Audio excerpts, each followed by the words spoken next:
ओम नमो भगवते वासुदेवाय। आइए सुनते हैं इस महान देवशयनी एकादशी की दिव्य और प्रेरणादायक कथा।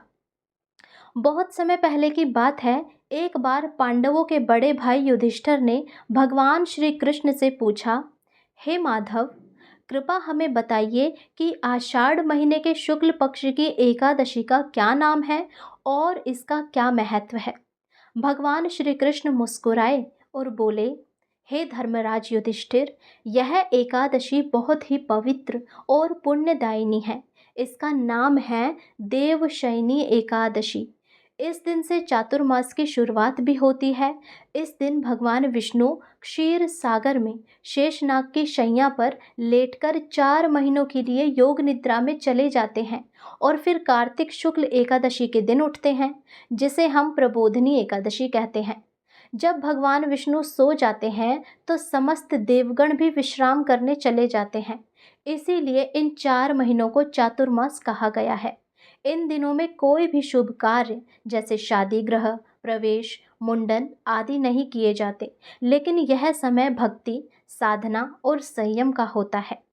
भगवान श्री कृष्ण आगे युधिष्ठिर को एक कथा सुनाते हुए कहते हैं कि बहुत प्राचीन समय में इक्ष्वाकु वंश में एक धर्मप्रिय राजा हुआ करते थे। राजा मानधाता। वह बहुत ही नेक, सत्यवादी और प्रजा को सुख देने वाले थे। उनका राज्य समृद्ध था और लोग खुशहाल थे। लेकिन एक समय ऐसा आया जब उनके राज्य में भयंकर अकाल पड़ गया। ना वर्षा हुई, ना खेतों में अन्न उगा, ना तालाबों में पानी बचा। लोग भूख प्यास से तड़पने लगे। बच्चों की रोने की आवाज़ें हर गली में सुनाई देती थी। राजा मानधाता बहुत दुखी हुए। उन्होंने यज्ञ कराए, दान दिए, मंत्र जाप करवाए, लेकिन कोई लाभ नहीं हुआ। वे बहुत चिंतित होकर जंगल की ओर निकल पड़े। वहां उन्हें एक तपस्वी अंगीरा ऋषि मिले। राजा ने उनसे नम्रता पूर्वक पूछा, हे मुनिवर, मैंने हमेशा धर्म का पालन किया, प्रजा की सेवा की, लेकिन फिर भी मेरे राज्य में ऐसा संकट क्यों आया। अंगीरा मुनि ने उत्तर देते हुए कहा, हे राजन, यह सब काल चक्र का प्रभाव है। इस समय भगवान विष्णु योग निद्रा में होते हैं। जब वे विश्राम में रहते हैं तब सृष्टि पर संकट आना स्वाभाविक होता है। यदि आप अपने राज्य की भलाई चाहते हैं तो आप और आपकी प्रजा मिलकर देवशयनी एकादशी का व्रत करें, भगवान विष्णु की पूजा करें और उनके नाम का कीर्तन करें। इससे भगवान प्रसन्न होंगे और आपके राज्य में फिर से समृद्धि लौट आएगी। राजा मानधाता ने अंगीरा ऋषि की बात मानी और उन्होंने स्वयं उपवास किया, भक्ति की, विष्णु सहस्त्र नाम का पाठ किया और अपनी प्रजा को भी ऐसा करने के लिए प्रेरित किया। और कुछ ही दिनों बाद मेघों ने वर्षा की।